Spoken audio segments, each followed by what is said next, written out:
नमस्कार, हरियाणा न्यूज देख रहे हैं आप और मैं हूं आपके साथ हितेंद्र। हमारे खास कार्यक्रम मुद्दा में आप सभी का स्वागत है। मुद्दा में आज बात करेंगे एंटी पेपर लीक संशोधन बिल की। लोकसभा में भारी हंगामा देखने को मिला, चर्चा चली, लंबे समय तक चर्चा चली। नेता प्रतिपक्ष राहुल गांधी ने भी अपनी बात रखी और केंद्रीय मंत्री जितेंद्र सिंह की तरफ से भी अपना पक्ष रखा गया और एंटी पेपर लीक संशोधन बिल लोकसभा में ध्वनिमत से पारित हुआ। अब इस बिल पर राज्यसभा में चर्चा होनी है, लेकिन लोकसभा में चर्चा के दौरान सत्ता पक्ष और विपक्ष दोनों ही तरफ से काफी हंगामा देखने को मिला। विपक्ष के नेता राहुल गांधी ने जहां गृह मंत्री अमित शाह पर गंभीर आरोप लगाए, तो वहीं सत्ता पक्ष ने उनके बयानों पर आपत्ति जताई और विपक्ष पर सुझाव देने की बजाय राजनीति करने का आरोप भी लगाया। तो वहीं राहुल गांधी ने भी सदन के बाहर आकर के भी एक प्रेस कॉन्फ्रेंस की और आरोप लगाया कि मुझे लोकसभा में नहीं बोलने दिया गया, इसलिए यहां पर आकर के प्रेस कॉन्फ्रेंस करनी पड़ रही है। और उन्होंने साफ तौर पर केंद्रीय गृह मंत्री अमित शाह के इस्तीफे की भी मांग की। इसी मुद्दे पर करेंगे चर्चा, उससे पहले एक रिपोर्ट आप देखिए।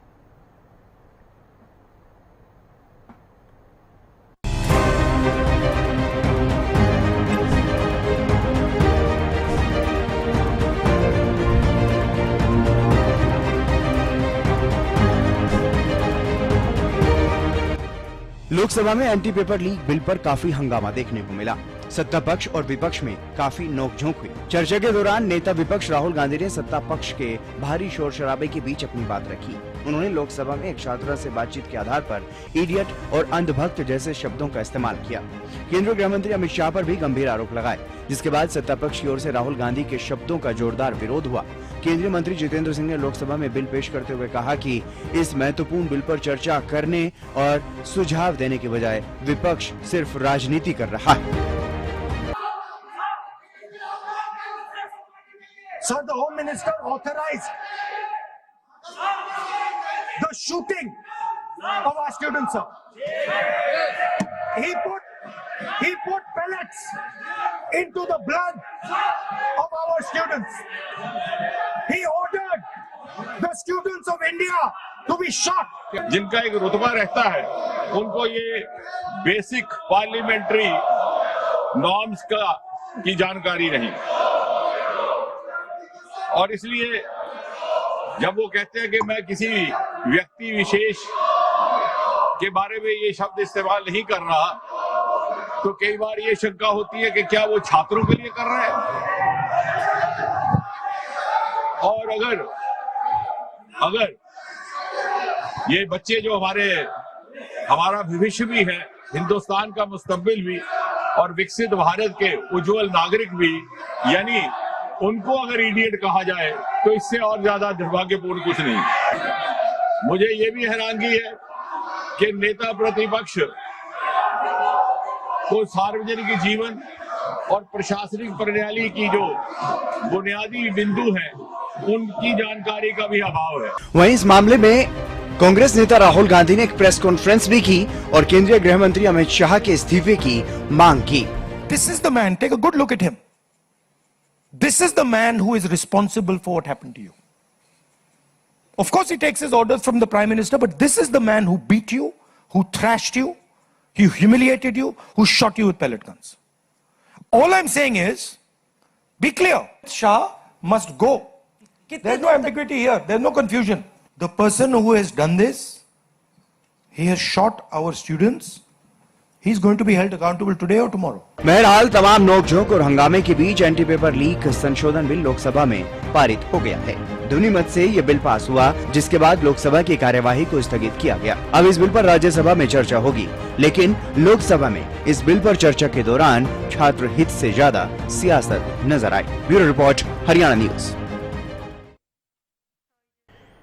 तो पेपर लीक को लेकर के पिछले काफी दिनों से जो हंगामा देखने को मिल रहा है, उसके बाद अब सरकार की तरफ से एक सख्त कानून बनाया गया है और इसी संशोधन बिल को लोकसभा में लाया गया। लोकसभा में लंबे समय तक चर्चा चली और चर्चा के बीच में काफी हंगामा भी देखने को मिला। बीच बीच में कई बार हंगामा देखने को मिला, लेकिन आखिरकार पेपर लीक रोकने के लिए सख्त कानून जो है वो लोकसभा में पास हो गया है, जिसमें 10 करोड़ रुपए तक का जुर्माना है, 10 साल तक की सजा है और ये बिल जो है वो पास हुआ।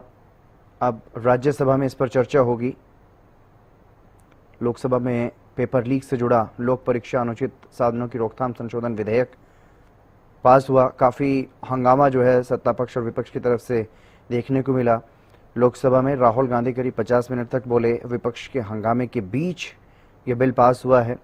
अब पेपर लीक से जुड़े कानून को सख्त किया गया है, लेकिन इस पर भी अभी सवाल जो है वो उठाए जा रहे हैं, क्योंकि नेता प्रतिपक्ष राहुल गांधी की तरफ से जिस तरह से बाद में एक प्रेस कॉन्फ्रेंस की गई और उसमें उन्होंने साफ तौर पर कहा कि इनकी मंशा पेपर लीक को रोकना है ही नहीं।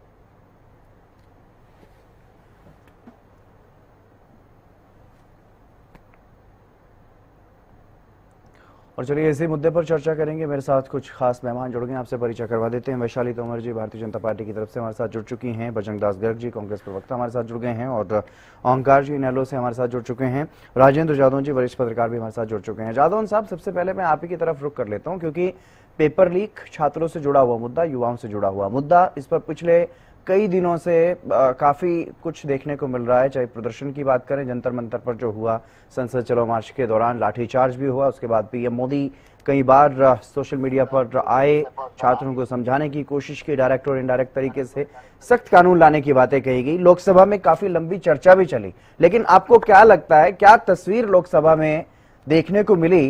क्या छात्रों का हित प्राथमिकता में रहा संसद में जो चर्चा चली, या फिर सिर्फ सियासत वहां पर देखने को मिली? जादव साहब,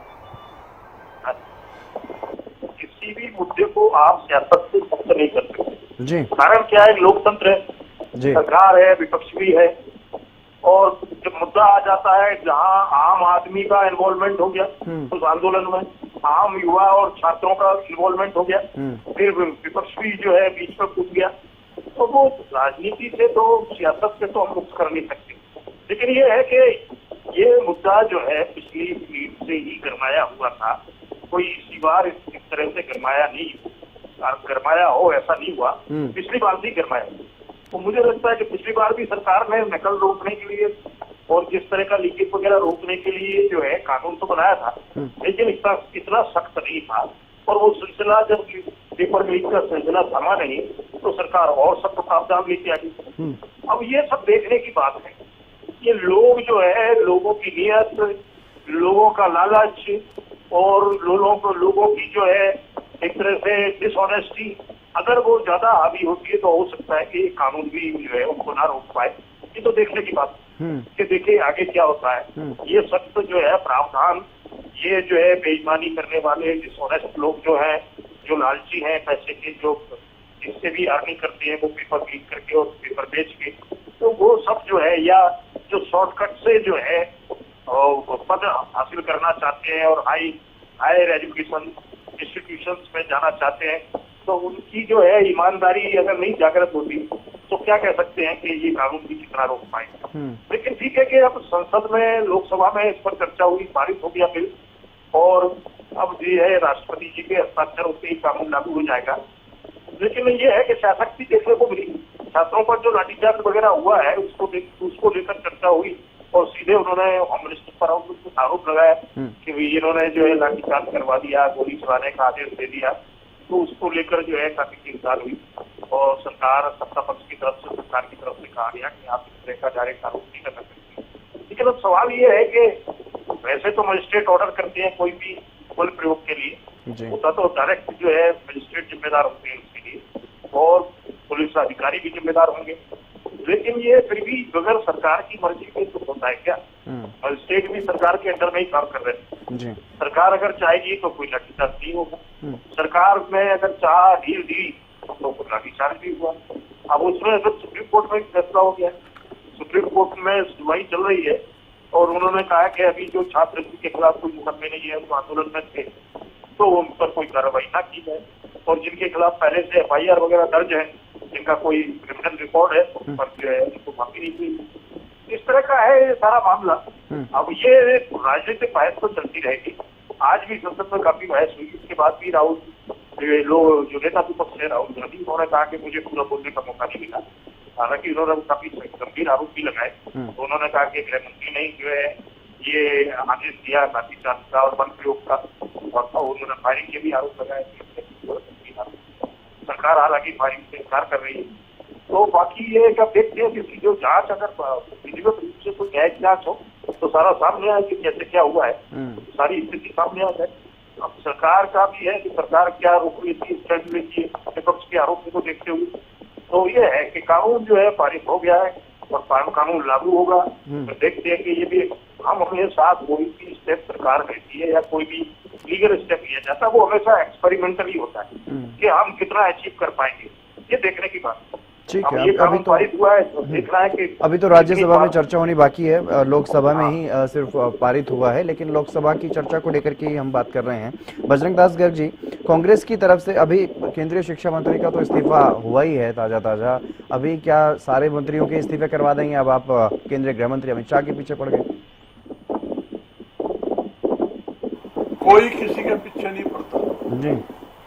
जब असलियत सामने आती है उसकी जवाबदेही सरकार की बनती है जवाब देना। छात्रों पर, युवाओं पर प्लेट गन, लाठीचार्ज, आंसू गैस के गोले दागने का आदेश किसने दिया, जिसमें सैकड़ों छात्र युवाओं के हाथ टूट गए, पैर टूट गए, सिर फूट गए और छात्रों को दुड़ा दुड़ा कर मतलब पीटने का काम किया। मैं एक बात पूछना चाहता हूं, जो छात्रों के पीटने वाले थे, जो सीआरपी के जवान थे और आर्मी के जवान थे या पुलिस प्रशासन था, उनके वहां वर्दी के ऊपर नेम प्लेट नहीं थी। इसका मतलब उनकी सरकार की प्री प्लानिंग थी पहले से भी छात्रों को दुड़ा दुड़ा कर पीटना है, इनका इलाज करना है, इनका मन बना चुके थे। इसलिए लाठीचार्ज हुई, इसलिए ये प्लेट गन का इस्तेमाल किया गया, आंसू गैस के गोले दाबे गए। यहाँ तक कि केंद्रीय मंत्री इसका ऊपर जवाब देना चाहिए। जुम्मेवारी किसकी बनती है? केंद्रीय मंत्री की। आर्मी, सीआरपी, दिल्ली पुलिस किसके अंडर है? गृह मंत्री के अंडर। गृह मंत्री क्यों भाग रहा है? जवाब दे, जवाब देना चाहिए भाई। हाँ, मेरे आदेश से काम हुआ है, तो आपके आदेश से काम हुआ है तो जुम्मेवारी किसकी बनती है? गृह मंत्री की बनती है। मैं एक बात कहता हूँ, नीट पेपर लीक हुआ, पूरे देश का छात्र युवा सड़कों पर था, आपके सामने 21 छात्रों ने अपनी जान की कुर्बानी दे दी। और भाई जहां इस्तीफा देने की बात आई, पहले तो कहते थे भारतीय जनता पार्टी में मंत्रियों के इस्तीफे नहीं होते, यहाँ इस्तीफे नहीं होते। जब आपके सामने आंदोलन तेज हुआ तो कहा हाँ, जब किसी मामला बिगड़ जाता है तो हमारे इस्तीफे होते, इस्तीफे ले लिए गए। ये जो सरकार पूरी तरह से छात्रों की हत्यारी, किसान की हत्यारी सरकार है, छात्र का जो 21 छात्र है उसकी हत्यारी सरकार है। और एक बात और कहता हूँ, इन्होंने जब फैसला किया, फैसले में ये वायदा किया था कि कोई भी छात्र पे केस नहीं होगा, कोई छात्रों को पकड़ा नहीं जाएगा और छात्रों पर कोई जो भी केस है विड्रॉ कर ली जाएगी। मगर सरकार अपने वायदे से मुकर कर छात्रों को हॉस्टल से पकड़ कर निकाल कर लेके जा रही है। ये इनकी दोगली नीति है, ये इनका चरित्र बताता है कि ये लोग कहते कुछ है, करते कुछ है। और एक बात और है, ये पेपर लीक, पेपर बेच सरकार है, केंद्र की कहा, हरियाणा की ले लो 30,000 पेपर हरियाणा में लीक हो गए। आज तक किसी शिक्षा मंत्री का इस्तीफा हुआ? आज तक मुख्यमंत्री जवाब दिया? मुख्यमंत्री जी नौटंकी करते हैं, हेलीकॉप्टर लेंगे चंडीगढ़ से उतारेंगे दिल्ली, दिल्ली से हेलीकॉप्टर लेंगे पंजाब में, कहे कि भाई भगवत मान इस्तीफा दे, वहां का शिक्षा मंत्री इस्तीफा दे। हाँ, पेपर लीक हुआ, वहां इस्तीफा होना चाहिए। और आपने क्या किया?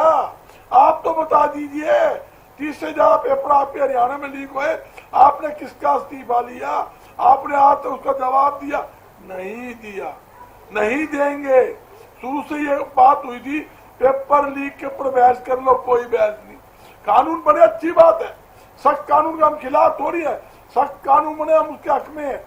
मगर जो जातियां हुई है, जो छात्रों की हत्या हुई है, जो दुड़ा दुड़ा कर पीटने का काम किया पूरे देश के अंदर और इनको उठाने का काम किया है, उसकी जवाबदेही सरकार की है, गृह मंत्री की है, उससे मांगेंगे।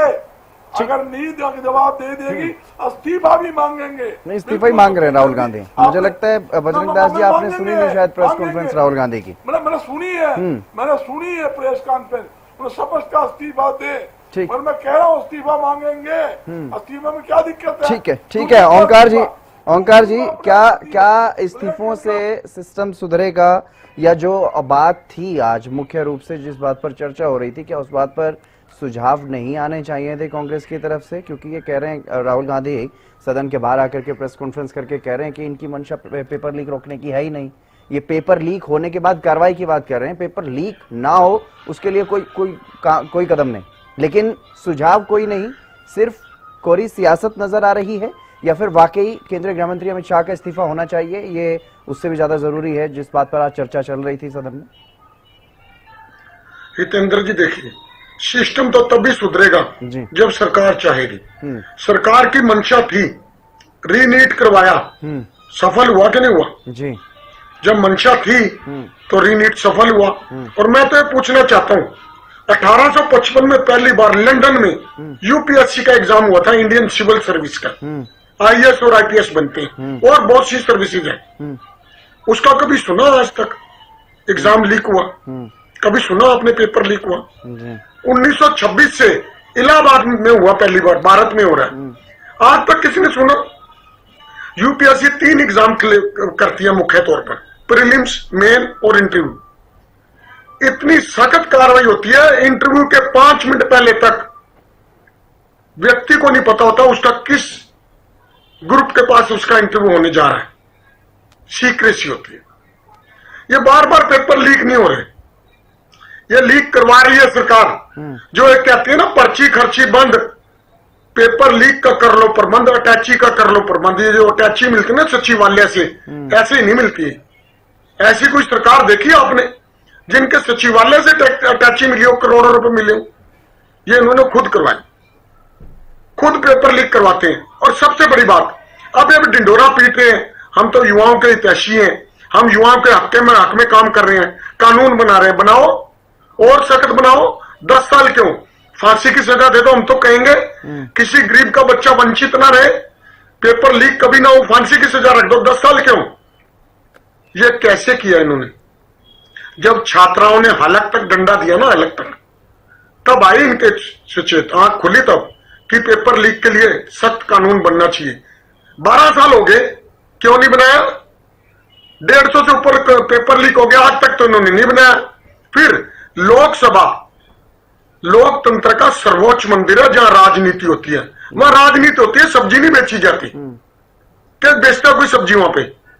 वहां राजनीति ही तो होती है, और राजनीति के थ्रू जनता का हित साधा जाता है। अगर गोली चली छात्रों पे तो किसी ने तो आदेश दिया होगा जी। ये सरकार जवाबदेही से क्यों भागती है? जवाब दे, किसने आदेश दिया? किसी एसडीएम ने दिया, मजिस्ट्रेट ने दिया, एसपी ने दिया? किसने आदेश दिया गोली चलाने का? किसी ने तो दिया होगा। और ये जो एसडीएम है, एसपी है, कमिश्नर है, डीआईजी है, आईजी है, डीजीपी है, किसके नीचे आते हैं? होम मिनिस्टर के नीचे। तो कहीं ना कहीं तो हितेंद्र जी जिम्मेवारी फिक्स होनी चाहिए। लोकतंत्र का तकाजा है, हमारा लोकतांत्रिक अधिकार है, संवैधानिक अधिकार है। अनुच्छेद 19 में स्पष्ट लिखा, विचार और अभिव्यक्ति की स्वतंत्रता, और इसके तहत लोकसभा और राज्यसभा और राज्यों के सदन में विचार रखने की खुली छूट है। वहां की कार्रवाई के ऊपर केस भी नहीं हो सकता, आपको पता होगा। तो फिर अगर वहां पे कार्रवाई के बारे में पूछा जाता है कि गोली किसने चलाई और किसके आदेश से चलाई, इसमें कौन सी बुरी बात है? इसमें कौन सी राजनीति होगी? फिर सबसे बड़ी बात है, मैं तो कहता हूं लोकसभा में राजनीति तो होती है, कोई सब्जी बेचने खरीदने तो जाता नहीं वहां पे। ये बहुत अफसोस की बात है, आज परिस्थितियां ऐसी बन गई। अब देखिए, इन्होंने छात्राओं से वादा किया था, सभी छात्रों से वादा किया था कि हम सारे बच्चों को रिहा करेंगे और मुकदमा दर्ज नहीं करेंगे। रिहा तो क्या करने, और बच्चे पकड़ रहे हैं, क्यों? और मैं अभी फेसबुक पे देख रहा था, दिल्ली की मुख्यमंत्री, हम सच है झूठ ये इनको पता होगा, वो कह रही है धर्मेंद्र प्रधान को भारत रत्न मिलना चाहिए। अगर इनके ऐसे विचार हैं तो फिर भारत का बचना तो बड़ा मुश्किल है। फिर हम लोग लोकतांत्रिक व्यवस्था में नहीं जी पाएंगे। एक शिक्षा मंत्री जिसका इस्तीफा लिया जा रहा हो, उसके बारे में कहा जा रहा हो कि भारत रत्न मिलना चाहिए, और वो भी दिल्ली की मुख्यमंत्री द्वारा। अब सच है या झूठ, फेसबुक पे देखा हमने, ये बीजेपी की प्रवक्ता बताएगी। अगर इनकी ऐसी विचारधारा है फिर तो भगवान मालिक है हमारा, फिर कुछ नहीं हो सकता इस देश का। फिर तो जनता को खुद सड़कों पर ही आना होगा। और देख लीजिए, अब सड़कों पर आई, 36वें दिन इनको अकल आई, पहले नहीं आई इनको अकल भी इस्तीफा ले लेना चाहिए ना। 36वें दिन जब इन्होंने देखा स्थिति आउट ऑफ कंट्रोल होने जा रही है, तब इस्तीफा लिया। और छात्रों के मन में अगर कोई गलत भावना होती तो वो वापिस ना जाते। छात्र बहुत बोले वाले हैं, इन्होंने बातें मानी, छात्रों ने अपना टिन टप्पर उठाया और चले गए।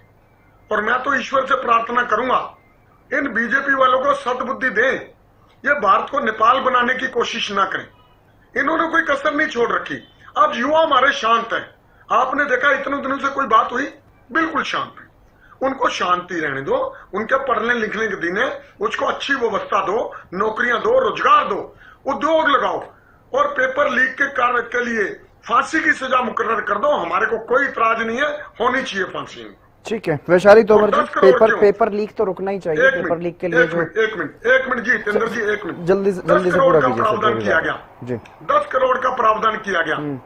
अब एक बात बताइए, 10 करोड़ रुपए किसी के पास होंगे नहीं तो लाएगा कहां से? प्रावधान ये होना चाहिए उसकी जितनी चल अचल संपत्ति, चाहे 10 करोड़ है चाहे 100 करोड़ है, सर लाखों में पेपर बिकते हैं, 15-15 लाख रुपए एक एक बच्चे से ले लिए जाते हैं। आप कैसी बात कर रहे हैं? 10 करोड़ नहीं होंगे।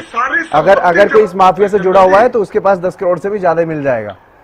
हितेंद्र जी, मैं तो वही कह रहा हूँ, सारी संपत्ति जब्त होनी चाहिए, 10 करोड़ नहीं। बिल्कुल बिल्कुल, उसकी सारी चल और अचल संपत्ति जब्त होनी चाहिए।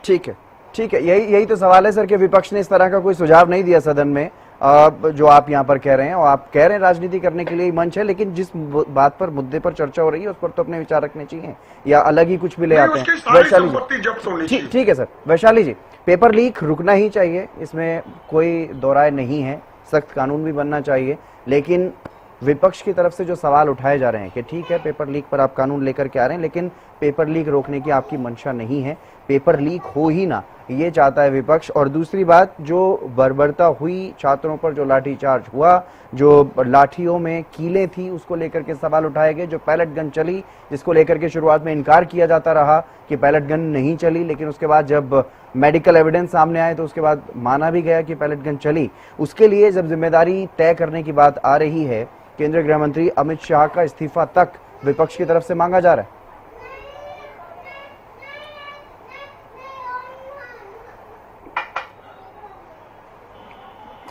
आपकी आवाज नहीं मिल पा रही वैशाली जी।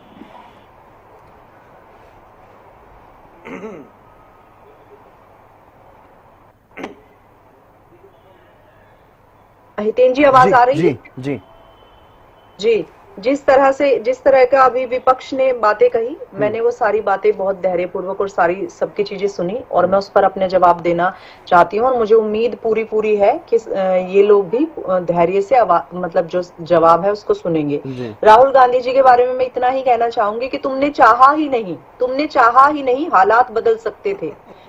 तुम चाहते तो ये मसले सुलझ भी सकते थे। तुम तो ठहरे रहे समंदर की तरह, दरिया बनते तो दूर तक निकल भी सकते थे। अगर तुम वास्तव में देश का भला चाहते थे और देश के युवाओं का भला चाहते थे, और वास्तव में चाहते हो कि नीट पेपर लीक ना हो, और जिस तरह से इतने वर्षों आपने राज किया, और राज करने के बाद कितने लंबे समय तक जो देश पर शासन किया, और कई ऐसी समस्याएं हैं जो उस दौर से चली आ रही हैं, और उस दौर से चली आने के बावजूद जब बीजेपी ने बुनियादी ढांचे, डिजिटल सेवाएं और कल्याणकारी योजनाओं के तहत उन पर काम करना शुरू किया, और धीरे आप देखें कि कई योजनाओं के माध्यम से और कई नीति और काम के माध्यम से उन पर काम करते करते उनको सही रूप देकर उन्हें ठीक करने की कोशिश कर रहे हैं, तब ये देखें कि किस तरह से युवाओं को भड़काकर, बच्चों को भड़काकर इस तरह की चीजें कर रहे हैं। अब वीडियो तो, अब बात कही इन्होंने वीडियो की कि भाई आपने वीडियो देखी है या नहीं देखी है। वीडियो तो हमने भी देखी है, और बच्चे जो हैं वास्तव में भोले भाले होते हैं, और वास्तव में इस देश की दशा और दिशा दोनों को बदलने वाले होते हैं। लेकिन उनकी मन स्थिति के साथ भी मैं इतनी उम्मीद करना चाहूंगी विपक्ष से, राहुल गांधी जी जो लगातार सरकार की आलोचना करते हैं, और कई मुद्दों पर हमारा मानना यह है कि वो ठोस और व्यवहारिक विकल्प प्रस्तुत बिल्कुल भी नहीं करते हैं, सिर्फ आलोचना करते हैं, व्यवहारिक विकल्प प्रस्तुत करने के लिए उनके पास कुछ नहीं होता। देखिए, जनता चुनाव में दोनों पार्टियों का काम देखती है और उसकी तुलना करके ही फैसला लेती है, तब जनता बजरंग दास जी आपने अपनी बात पूरी कही, आपको किसी ने रोका? बजरंग दास जी, ये कह रहा प्रूफ कौन? बजरंग दास जी, ठीक है ना सर, आप अपनी बात कहिएगा, अपने मौके पर कहिएगा। ऐसे इंटरप्ट करेंगे तो कैसे काम चलेगा, कैसे डिबेट आगे बढ़ेगी, कैसे चर्चा आगे बढ़ेगी, कैसे चर्चा आगे बढ़ेगी सर? यहाँ कोई ऐसा सिस्टम तो है नहीं बजरंग दास जी कि आप भी बोले, मैं भी बोलूं, वैशाली जी भी बोले और सब कुछ समझ आ जाएगा। ऐसे ठीक नहीं है। आपने शुरुआत में अपनी बातें कही, अब अगर 20-21 मिनट के बाद अगर वैशाली जी को मौका मिला है तो उनको अपना पक्ष रखने दीजिए, अपनी बात रखने तो दीजिए कम से कम। कौन सच बोल रहा है, कौन झूठ बोल रहा है, देश की जनता को और विशेष तौर पर यहाँ बैठे हुए पैनलिस्ट मुझे लगता है कि थोड़ा सा समझ नहीं पा रहे हैं जैन जी को या युवाओं को या बच्चों को, जो कह रहे हैं कि भोले भाले होते हैं बच्चे। बच्चे बहुत समझदार हैं आज, बच्चे सब तरह से सब चीजों को समझ रहे हैं, जांच रहे हैं, परख रहे हैं, उसके बाद स्टेप आउट कर रहे हैं। और ये सबने देख भी लिया पिछले दिनों में क्या हुआ। मुझे नहीं लगता कि बच्चों के लिए, जो युवा हो चुके हैं, जो 12-15 साल के बाद के बच्चे हैं, उनके बारे में ये कहना कि वो भोले हैं, ये ठीक है। ठीक है, आप अपना पक्ष रख रहे हैं, अपनी बातें रख रहे हैं, लेकिन सुन लीजिए वैशाली जी। देखिए, विपक्ष का सवाल पूछना लोकतंत्र का हिस्सा है, हम मानते हैं, लेकिन आरोप जो है वो तथ्यों पर आधारित होने चाहिए ना। ऐसे कुछ भी अगर मैं कहूं कि बजरंग दास जी ने ये किया या ओमकार जी ने किया, हितेन जी ने किया, उसके जो है पूरे तथ्य भी तो मेरे पास होने चाहिए। ये हमेशा ऐसे ही करते हैं, इंटरप्ट करते हैं, सुझाव और समाधान इनके पास कतई नहीं होता है। सरकार हर गंभीर मुद्दे पर जवाब देने को, चर्चा करने को तैयार है। अब अगर आप एक बात बताएं, अगर विपक्ष चाहता है कि अभी ओमकार जी ने भी तो सुझाव दिए और कमियां भी गिनाई, लेकिन सुझाव दिए ना, भागे तो नहीं ना, ऐसे बहस तो नहीं की है ना। अगर सदन में आपको मौका मिला है कि आप सुझाव दें कि क्या और बेटर किया जा सकता है, आप सोच रहे हैं कि वहां भी इस्तीफा मांगे और वहां जाकर भी इस्तीफा मांगे, इस तरह से तो आपका भी इस्तीफा मांगा जाना चाहिए। जब वीडियो आपने ये देखी कि कुछ बच्चों के साथ बदतमीजी हुई, तो आपने दूसरी ओर ये भी तो देखा कि 150 पुलिसकर्मी जो उनके प्रोटेक्शन में लगे हुए थे वो घायल है। उनमें से कई बच्चियां तो ऐसी हैं कि जो शादीशुदा भी नहीं है और जिनकी आंखों में इतनी चोट आई है कि उनको आगे। ठीक है बजरंग दास जी, बजरंग दास जी, मुझे नहीं लगता आप इतने सीनियर हैं, आप इतने सीनियर हैं, बार बार इस तरह से इग्नोर करेंगे तो फिर मुझे मजबूरी में म्यूट करना पड़ेगा। जब आपका मौका आएगा तब अनम्यूट करूंगा। बजरंग दास जी, बजरंग दास जी, नहीं ये ठीक नहीं है। बजरंग दास जी, ये ठीक नहीं है। मैंने सवाल पूछा और मैं क्रॉस क्वेश्चन भी करूंगा, लेकिन ये ठीक नहीं है, ये बिल्कुल ठीक नहीं है जो आप कर रहे हैं। मौका मिलता है, और भी पैनलिस्ट हैं सर, बजरंग दास जी, और भी पैनलिस्ट हैं सर, कोई ऐसे नहीं करता जैसे आप कर रहे हैं। बजरंग दास जी को प्लीज म्यूट कर दीजिए, म्यूट कर दीजिए प्लीज, म्यूट बजरंग दास जी को। वैशाली जी, जल्दी से अपनी बात पूरी कीजिए मैडम। मैं तो जल्दी से क्या पूरी करूं, मैं तो इतने धैर्य से बैठी हूं कि 8:30 बज गए हैं, 8 बजे की डिबेट है, अब मेरा समय आया। उसके बाद भी इन्होंने ऐसे बोलना शुरू कर दिया है कि जैसे अभी कल तो ये बोल ठीक है, कोई नहीं, मैंने उनको म्यूट कर दिया। मैडम आप अपनी बात पूरी कीजिए, मैं बिल्कुल नहीं चाहता समय की बर्बादी हो जी। बिल्कुल समय, अगर हितेन जी कोई भी किसी के समय में बोले तो आपके पास माइक होता है, आप म्यूट कर सकते हैं। समय खराब करने की इजाजत किसी को नहीं होनी चाहिए। अपनी बात पूरी कीजिए मैडम। देखिए, इस तरह उन्होंने गृह मंत्री जी पर छात्रों पर जो वो हुआ, उसके लिए उन्होंने इस्तीफा मांगा, तो अपना भी इस्तीफा दें। इस हिसाब से जिस तरह से इन्होंने वहां पर माहौल क्रिएट किया है, जिस तरह के वहां पर अपशब्दों का इस्तेमाल हुआ है कि मोदी मेरे डैश डैश डैश, इस तरह के देश के प्रधानमंत्री जी के बारे में इस तरह के शब्दों का इस्तेमाल हुआ है, कहीं आपको लगता है वो किसी रूप से छात्र थे? छात्रों के आंदोलन में इस तरह के कुछ ऐसे लोग अपनी राजनीतिक रोटियां सेकने के लिए, अपने आप को पॉपुलर करने के लिए, जो कहीं भी नहीं होते, और उनको उसमें अंदर एंटर होकर जिन्होंने पुलिस कर्मियों पर भी जो है हाथापाई की है और उन बच्चों को भी हर्ट करने की कोशिश की है, इस पूरे जो एक अच्छा शांतिपूर्ण प्रोटेस्ट था उसको किसी तरह से राजनीतिक रूप देने की पूरी कोशिश की गई है। उनको तो चुन चुनकर उनका इलाज होना चाहिए। इस पर तो मुझे लगता है कि अगर विपक्ष चाहता है कि हमारा देश जो है वो शांतिपूर्वक प्रगति उत्थान की तरफ बढ़े, तो मुझे लगता है विपक्ष को भी उस पर सहयोग करना चाहिए। लेकिन विपक्ष का काम क्या है? अपने आप को किसी तरह से सत्ता में काबिज करना करना, वो चाहे कैसे भी हो, किसी की लाशों पर चढ़कर जाना हो और किसी बच्चों का भविष्य खराब करना हो। राहुल गांधी जी का कोई मतलब नहीं है, यहाँ प्रोटेस्ट चल रहा है, बीच में घूमने चले जाते हैं। बताइए आप, ये कौन सा गंभीरता भरा उनका कोई रवैया है कि अभी आज प्रेस कॉन्फ्रेंस करेंगे और कल उसके बाद आप देखिएगा कि फिर घूमने निकल जाएंगे। और मैं राहुल गांधी जी ने प्रेस कॉन्फ्रेंस की है, आपके चैनल के माध्यम से मैं राहुल गांधी जी से पूछना चाहती हूँ कि उनकी कॉन्स्टिट्यूएंसी में उस बच्चे का नाम तक बता दें कि जिसने नीट का एग्जाम दिया है। लेकिन उनको इस बात से कोई सरोकार नहीं है कि बच्चों के भविष्य के साथ खिलवाड़ हो रहा है, बच्चे खराब हो रहे हैं, बच्चों का भविष्य खराब होगा। उनको कोई इस बात से उनका कोई अर्थ बनता ही नहीं है, ना ही उनको बच्चों से कुछ लेना है। वो तो आप देखिए, क्या इस तरह आपको वो बच्चे लग रहे थे कि नाम रहेगा अल्लाह का और वहां पर गाने गाए जा रहे हैं, ढपली बजा रहे हैं आजादी आजादी, और उसके बाद इस तरह की भाषा का इस्तेमाल कर रहे हैं, इस तरह की गाली गलौज का इस्तेमाल कर रहे हैं कि मुझे लगता है कि अगर बच्चों के माँ बाप ने भी वो गालियां सुनी होगी तो माँ बाप ही जाके एफआईआर कर देंगे कि ये बच्चे हमारे से बाहर हैं। इस तरह के संस्कारों का वहां पर सरकार ने माना ना, सरकार ने मान ली है ना उनकी मांगे कि किसी के खिलाफ एफआईआर नहीं करेंगे। उसके बावजूद भी इस तरह की जानकारियां सामने आ रही है मैडम कि बच्चों को डिटेन भी किया जा रहा है। और अगर बात अकाउंटेबिलिटी की हो रही है तो पेपर लीक तो धर्मेंद्र प्रधान ने तो किया नहीं है, उनके वो उस डिपार्टमेंट के मुखिया थे, वो उस विभाग के मंत्री थे, इसलिए उनको इस्तीफा देना पड़ा है। तो अकाउंटेबिलिटी के लिए तो सवाल उठेंगे, क्योंकि केंद्रीय गृह मंत्री अमित शाह की ही अंडर में दिल्ली पुलिस है, उन्हीं के अंडर में पैरामिलिट्री फोर्सेस हैं जिन्होंने लाठीचार्ज किया और इस तरह से जो पैलेट गन का इस्तेमाल किया जिससे कई बच्चे अपाहिज तक हो गए। आप एक बात सुनिए, अगर आप वहां का पूरा, अभी तो सारी चीज रिकॉर्डेड है, जब सामने आएगी ना तो सब कुछ सामने आ जाएगा। सब चीज जहां जहां जो भी बोला गया, जिसने जो भी हरकत की है वो सब है। लेकिन विपक्ष को उगलने दीजिए, आराम से बहुत तसल्ली से सारी चीजें सामने आएंगी और सबका इलाज होगा कि किस तरह से इस देश में आग लगाने की कोशिश की गई है, किस तरह से जलाने की कोशिश की गई है। जादौन साहब किसने आग लगाने की कोशिश की?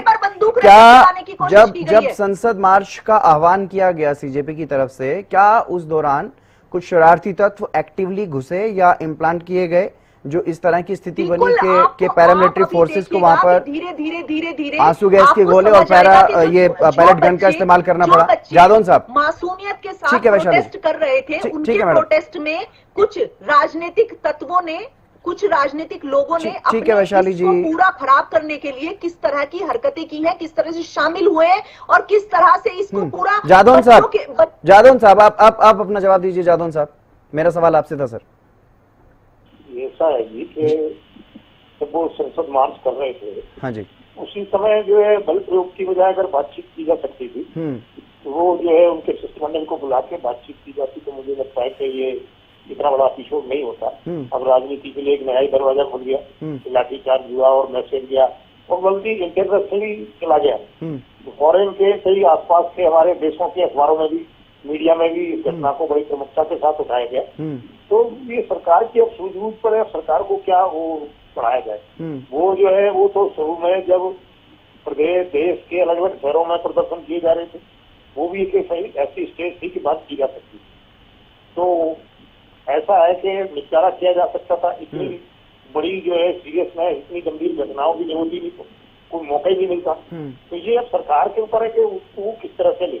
सरकार के पास पूरा तंत्र होता है, तमाम सूचनाएं उनके पास आती है कि आंदोलन कितना व्यापक रूप लेने वाला है, कितने जो है गंभीरता। इसीलिए तो सर सत्ता पक्ष और विपक्ष दोनों की मंशा पर सवाल उठ रहा है कि आखिरकार छात्रों के हित की कौन सोच रहा है, कौन चाहता है कि छात्रों के हित पर वाकई काम हो। क्योंकि अगर सत्ता पक्ष चाहता तो ये सारी स्थिति बनती ही ना, और अगर विपक्ष चाहता तो आज जो चर्चा हुई, कल जो चर्चा हुई, उसमें ऐसे सुझाव दिए जा सकते थे जिससे थोड़ा चीजें और बेटर हो सकें, लेकिन वो कहीं दिखाई नहीं दिया। नहीं, अब वो ऐसा है कि जो बल प्रयोग है वो बहुत बड़ा इशू हो गया जी।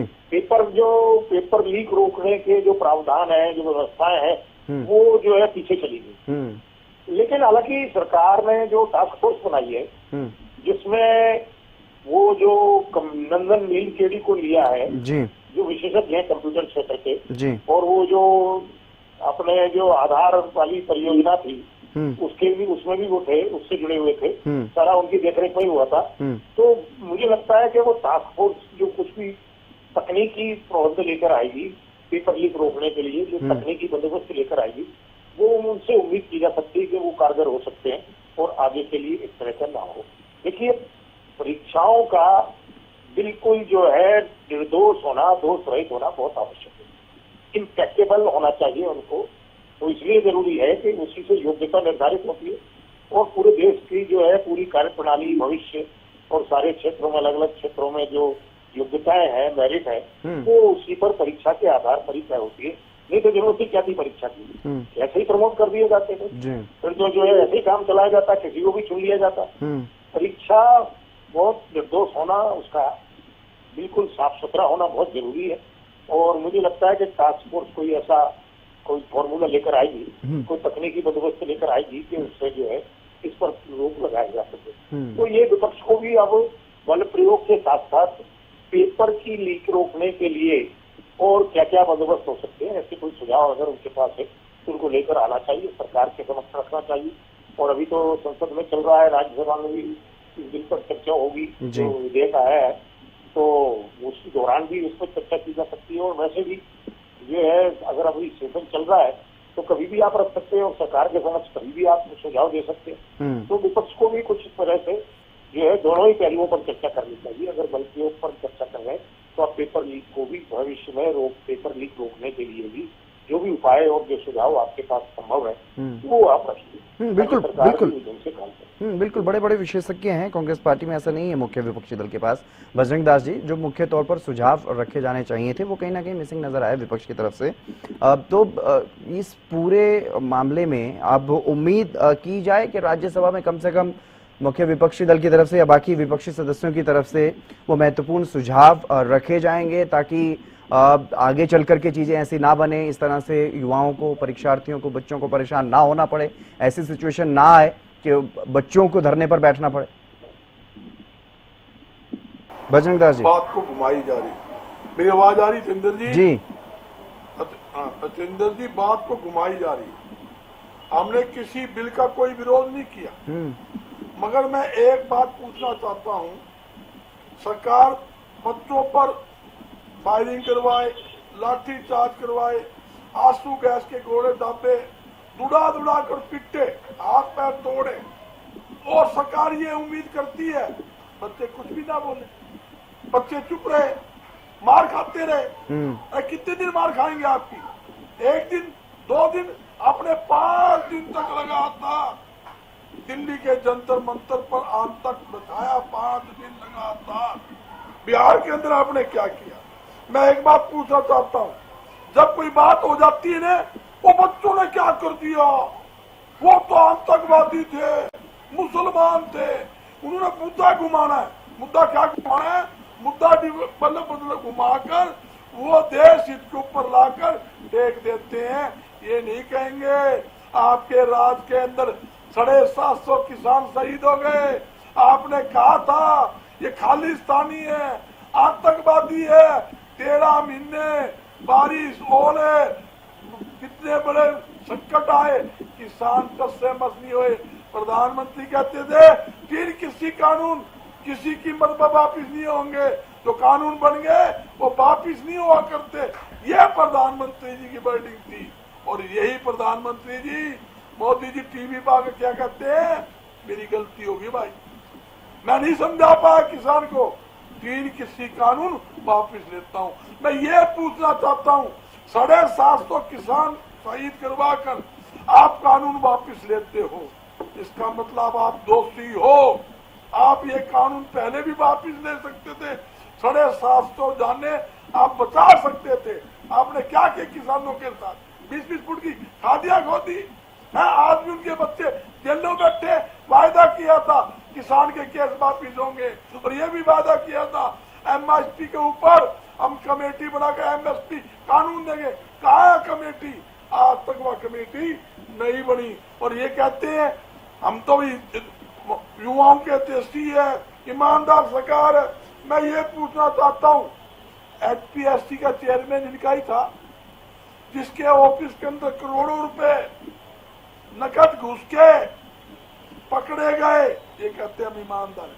मुख्यमंत्री कहते हैं खर्ची पर्ची बंद कर दी। अरे खर्ची पर्ची नहीं, आप टेचियों के अंदर भर भर के करोड़ों रुपए ले रहे हो, उस खर्ची पर्ची की कोई वैल्यू नहीं।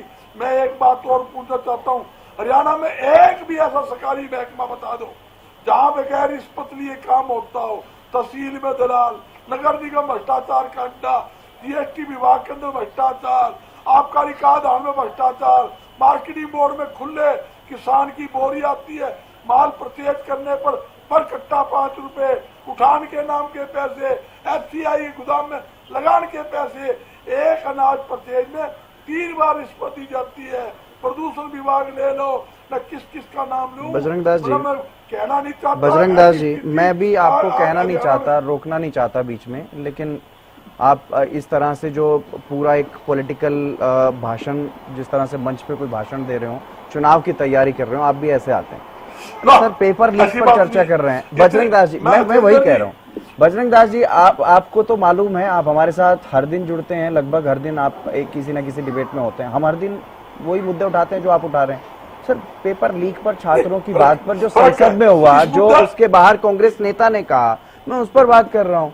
कांग्रेस नेता राहुल गांधी भी सदन में वो 50 मिनट में वो बात नहीं बोल पाए, जो बाहर आकर के उन्होंने 5 मिनट में अपनी प्रेस कॉन्फ्रेंस में वो बात पूरी कर दी। 50 मिनट में नहीं कह पाए लोकसभा में वो बात। ऐसा क्या था जो 5 मिनट में बाहर कह गए, संसद में 5 मिनट में पूरी नहीं कर पाए? क्योंकि वहां पर वो ऐसे शब्दों का इस्तेमाल कर रहे थे जिसकी वजह से इंटरप्शन हो रही थी। वहां पर उन्होंने उस चीज को नहीं रोका, लेकिन प्रेस कॉन्फ्रेंस में आके कुछ नहीं बोला। ऐसी स्थिति मत पैदा कीजिए ना आप सर। मुद्दा जो होता है कम से कम उस पर बात रखिए, उस पर कहने के लिए बहुत कुछ है। ओंकार जी ने कहा, राहुल गांधी जी ने डायरेक्टली अमित शाह जी का नाम लिया जी, वहाँ लोकसभा में इस्तीफा की मांग करी, ना करी तो बता दो, मैं आपको क्लिप ही दिखा दूं 50 मिनट के अंदर। मगर क्या था, वहाँ तो मुद्दा ही गौन कर देते हैं। मैं ये पूछना चाहता हूँ क्यों बहस से भाग रहे हैं? उन्होंने कहा भी बहस करवा लो। बहस से कौन भाग रहा है सर? वो जिम्मेदार जो मंत्री थे वो वहां पर मौजूद थे, वहां पर, वो जवाब दे रहे थे बार बार उठ के। जवाब नहीं दे रहे थे, वो उस पर बहस नहीं करना चाहते थे।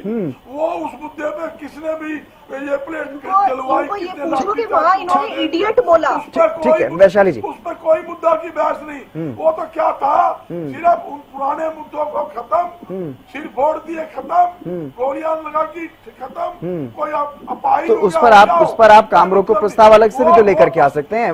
मुख्य विपक्ष में हैं आप, वहाँ भी पूरे विपक्ष को साथ लीजिए, उस पर काम रोको प्रस्ताव लाइए, चर्चा भी करवा सकते हैं उस पर। ठीक है ओंकार जी, काम रोको प्रस्ताव लिया है। अतेंद्र जी आपकी बात ठीक है, पास किसने करना है? स्पीकर जी ने करना होगा। स्पीकर किसका है? भारतीय जनता पार्टी। अरे सर बहुत तरीके हैं, आप पूछ लीजिए। हाँ। तो आप काम रोको प्रस्ताव पास कर देगा? हाँ। बिल्कुल नहीं करे, हाँ। वो सुनता ही नहीं सीधे तौर पर। ठीक है ओंकार जी, जो छात्र आंदोलन कर रहे थे पेपर लीक को लेकर के, जिनके साथ बर्बरता हुई, वो तो घर चले गए, उनकी तो सहमति बन गई सरकार के साथ। लेकिन जिस तरह से आखिरी दिनों में कांग्रेस ने इस आंदोलन का समर्थन करने का जो एक तरीका अपनाया, वो भी छात्रों के बीच में जाकर के नहीं, अलग से अपना एक प्रदर्शन किया पीएम आवास के बाहर जाकर के, तो क्या अब इसका राजनीतिक फायदा लेने की ये कोशिश कांग्रेस की तरफ से की जा रही है? क्या सिर्फ इसीलिए छात्र हितैषी अपने आप को दिखाने की कोशिश की जा रही है ताकि जैन जी को लुभाया जा सके? क्योंकि अब सरकार भी यही कोशिश कर रही है कि जैन जी की फिक्र तो सिर्फ सरकार को है, इसलिए वो इस तरह के कड़े कानून भी ला रहे हैं और सारी मांगे भी मान ली उन्होंने। अब एक तरह से जैन जी की हितैषी बनने की कोशिश या होड़ कहें कि दोनों ही दलों में देखने को मिल रही है। ओंकार जी, मांगनी थी उससे। ओंकार जी, बजरंग दास जी आप बोल चुके हैं सर, मैंने ओंकार जी से पूछा। जो मांग का वायदा बजरंग दास जी, से मुकर गए आपके सामने। बजरंग दास जी, मैंने सवाल पूछा ना सर। आपके सामने ठीक है ओंकार जी। हितेंद्र जी, युवा घर अपने इसलिए चले गए क्योंकि उन्होंने सरकार पर भरोसा किया जी। सरकार ने कहा हम इस्तीफा ले लेंगे, ले लिया। सरकार ने कहा मुकदमे दर्ज वापिस हो जाएंगे, नहीं हुए। सरकार ने कहा दोबारा मुकदमे दर्ज नहीं होंगे, हो रहे हैं। सरकार ने कहा दोषी पुलिस कर्मियों पर कार्रवाई होगी, नहीं हुई। दोषी कौन है?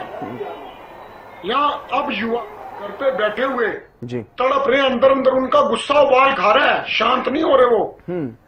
और मेरी बहन, छोटी बहन क्या बोल रही थी, सबका हिसाब होगा। ये धमकी किसको दे रहे हो?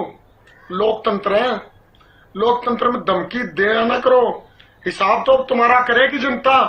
आने वाले टाइम में जन जी दोबारा सड़कों पे आएगा, और हिसाब तुम्हारा करके जाएगा।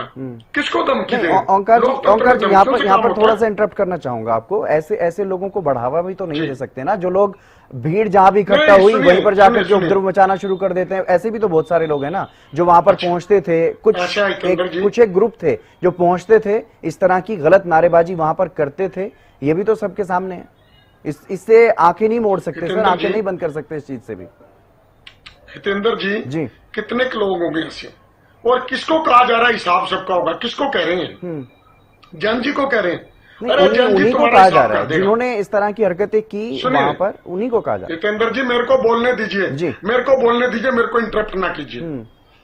अगर जन जी को कह रहे हैं ना हिसाब सबका होगा, तो जन जी हिसाब इनका कर देगा, याद रखें। अब लोकतंत्र का तकाजा क्या कहता है? लोकतंत्र की खूबसूरती किसमें है? लोकतंत्र की खूबसूरती इसमें है, अगर किसी भी वर्ग पर अत्याचार हो तो राजनीतिक दल चाहे कोई भी हो, वो उस अत्याचार करने वाले का विरोध करे और जिस पर अत्याचार हो रहा है उसका साथ दे। यही तो लोकतंत्र की खूबसूरती है। जी। जरा इनसे पूछ लो, ये कह रहे थे कि विदेशी फंडिंग हो रही है, आगे रिकॉर्ड इनके पास क्या नहीं विदेशी फंडिंग का? ये तो हर बार कोई भी आंदोलन होता है, किसान आंदोलन हुआ तब भी कहते विदेशी फंडिंग हो रही है। अब फंडिंग का हिसाब आ गया इनके पास क्या नहीं? यह सिर्फ एक ड्रामेबाजों की सरकार चल रही है।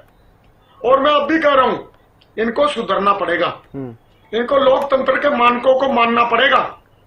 अगर ये लोकतंत्र के मानक स्वीकार नहीं करेंगे, उसको मानेंगे नहीं, तो देखिए जनता सड़कों पर फिर आएगी। कर लेना किस किस का हिसाब करना है तुमने। और एक चीज और कहना चाहता हूं, हम लोग भारत के निवासी हैं, भारत के, हिंदुस्तान के निवासी हैं हम। हिंदुस्तान हमारे को जान से प्यारा है और हिंदुस्तान किसी के बपोती नहीं है, हम सब हैं उसमें। हिंदू, मुस्लिम, सिख, ईसाई और सैकड़ों धर्म है, छोटे छोटे, जैन, बुद्धिस्ट, बहुत सारे। किसी एक का स्थान नहीं है हिंदुस्तान। और ये जो भी कह रहे थे ना बीजेपी की प्रवक्ता, मुसलमानों के नारे, सरदारों के नारे, इनको शर्म आनी चाहिए।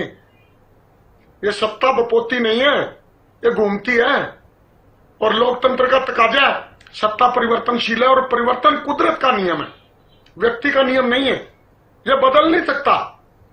सत्ता परिवर्तन होगी और जब परिवर्तन होगी, ये बीजेपी वाले जो ऐसी बातें करते हैं, सारे बीजेपी वाले गंदे नहीं है, मैं ये भी बता सकता हूं।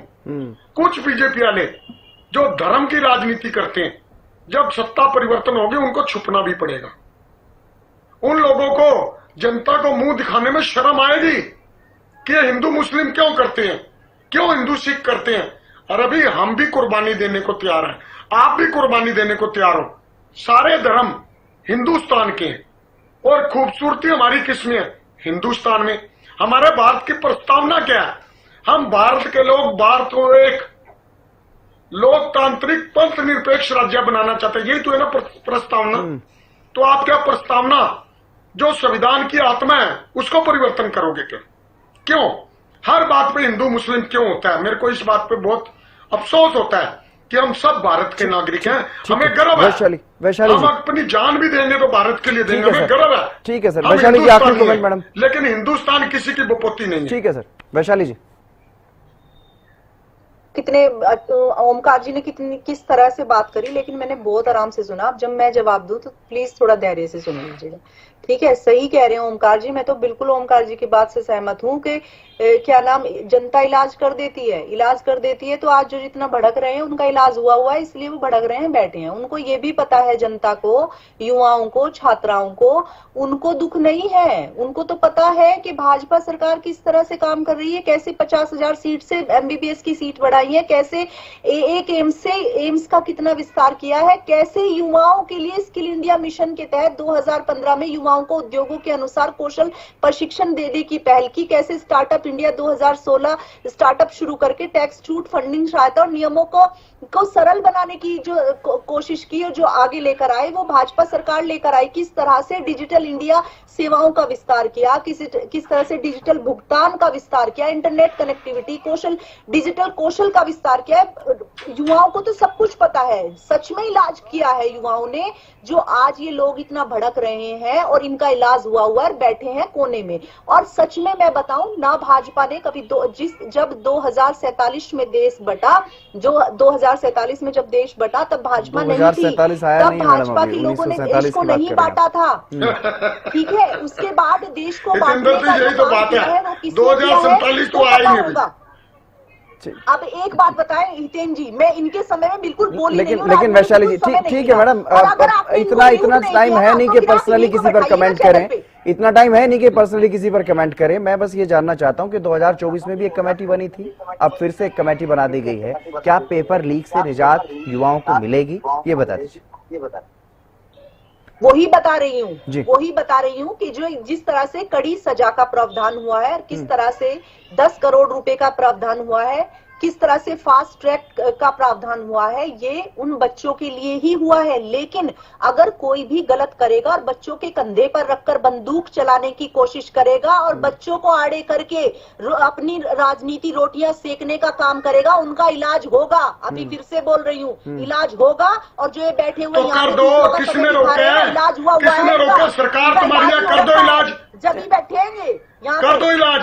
इनका इलाज ही हो रखा है जिस तरह से ये अपने आप को राजनीति में लाने की कोशिश कर रहे हैं। पर सुनो, इन जनता को पता है, इनको तो नहीं पता होगा कि भाजपा ने बांटने की कोशिश नहीं की, कांग्रेस ने सरदारों को कितने मरवाया था। इनको पता, ये भूल जाते हैं। ये हमारे पे छोड़ दो, ठीक है, तुम्हें बताने की जरूरत नहीं है।